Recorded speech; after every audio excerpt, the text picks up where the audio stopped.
Globetrotters, I have a question.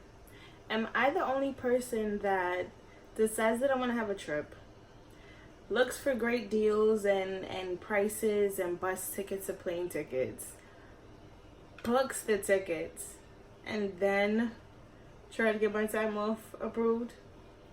I feel like I can't be the only one that does this. Yeah, it can't be. Alright, so I am going on a vacation to Canada. I've never been to Canada before, so this will be my, I think, third country that I'm visiting. Yeah, this will be my third country that I'm visiting, not counting the one that I was born in. So I've been to Paris, Trinidad, and now Canada. So 3 countries. Your girl is stepping up in life, okay? Because I added 2 states to my list of 50. So okay, wait, hold on. I don't know what I'm doing right now. Okay, so my goal in life, and I've said this a couple times before, is to visit every state and every country in the world, right?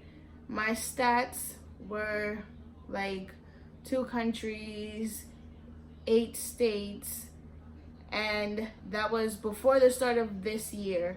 So then, you girls are here doing big things, baby. Like, I added 2 states to my list. So this year I went to Atlanta, Georgia for the first time, and I went to St. Louis, Missouri for the first time. So now I am at 10 states, and then I have 2 countries under my belt. So Paris and Trinidad, and Canada will be the 3rd one. So I am on my way. Hello, good day. I'm soon no longer going to be referred as, well, this is self-proclaimed referral, as a baby traveler, because I am moving up in the world. Thank you very much. So yeah, Canada, baby, October. All right, but before I can get like crazy excited about Canada, I do have to figure out all of the logistics that go into planning a trip. Only thing that I've planned and set in stone is my departure, and I recently got my time off request approved, which, needless to say, I got it approved after I booked the train ticket. So make sure you let me know down in the comments that I'm not the only one, so I don't feel a little bad about my life choices and the things that I'm doing. But so yeah, everything is set, time off has been approved, and I have a train ticket. I am taking the train because I am a budget traveler, and it just makes more sense to take the train to Niagara Falls as opposed to flying there. So my first leg of my Canada trip is going to be Niagara Falls, Ontario.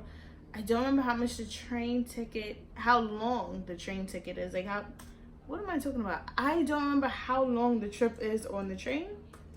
So I'm gonna pull up my itinerary so I can let you all know what's going on. Yeah. All right, so I booked my trip, like I said, a little ways back. For some reason now, it's showing that part of my trip is canceled. No one contacted me and told me this, so I am going to call, find out why my train is canceled, and what I am going to do. All right, so I just got off the phone. I found out that there will be no trains going over the Canadian border the day that I decide that I want to go to Canada.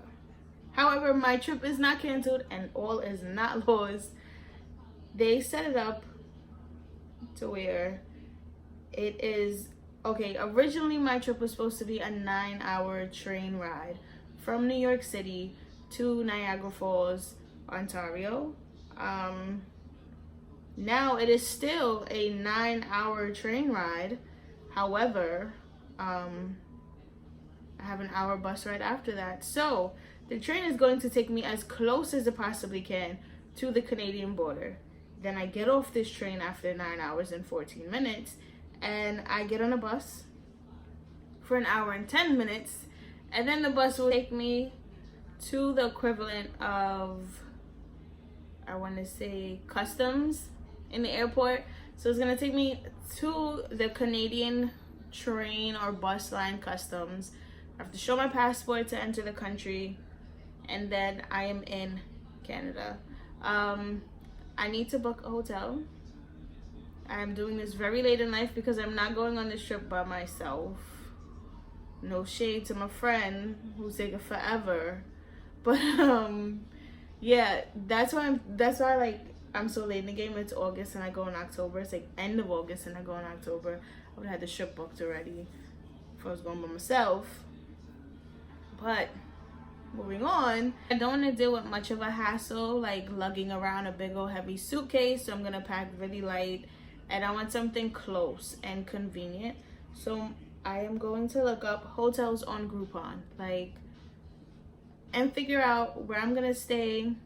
It has to be somewhere nice, cheap, close, and convenient. So let's get to that. All right, so I found a really cool hotel. It is not that far from Niagara Falls. It says it's 10 minutes from spectacular views of Niagara Falls, and it is $37 a night, which is very reasonable. It's, I want to say, a 12-minute drive, so I'll most likely be taking an Uber or Lyft from the Canadian customs that I'll be getting off the bus at. And so it's a 12 to 13 minute drive from where the bus would drop me off, and it's a 10-minute ride. I'm assuming they mean drive, so it's a 10-minute drive from Niagara Falls itself. So this is perfect. $37 a night. I'll only be here for 3 nights because the rest of my trip I want to experience it in different parts of Canada. So I will only book the first leg of my trip. I don't know how many legs of this trip I'm going to have, but I do know that after 3 nights in Niagara Falls, I am planning to go to Toronto because I have a bucket list. So on my bucket list is to visit Niagara Falls and to go into the CN Tower, because the CN Tower, if I'm not mistaken, but don't quote me, has 360-degree views of Toronto. So those 2 things on my bucket list. Those are the 2 things that I definitely have to check off when I go to Canada. So those are the only 2 definites that I have planned for this trip, other than my train there and now this hotel. So the reason I'm only booking 1 leg of my trip is because I, as a slow traveler, believe that you should only buy 1 ticket and figure the rest out. Because what if while I'm in Niagara for the 3 nights, I decide, you know what, hey, Niagara's really dope, I want to stay here. I don't have to worry about a train ticket and the timing to now get from Niagara to Toronto. I can just book another hotel and hang out in Niagara and then book my train to Toronto. And then from Toronto, I know that there's a bunch of stuff that I want to do. I want to try poutine. I want to see the CN Tower, like I said, and I just want to see the attractions, go check out the I heard there's a really big Caribbean population in Toronto, so I definitely want to check that out. Pick up to my people and just have fun, take it slow, and see all what Canada has to offer.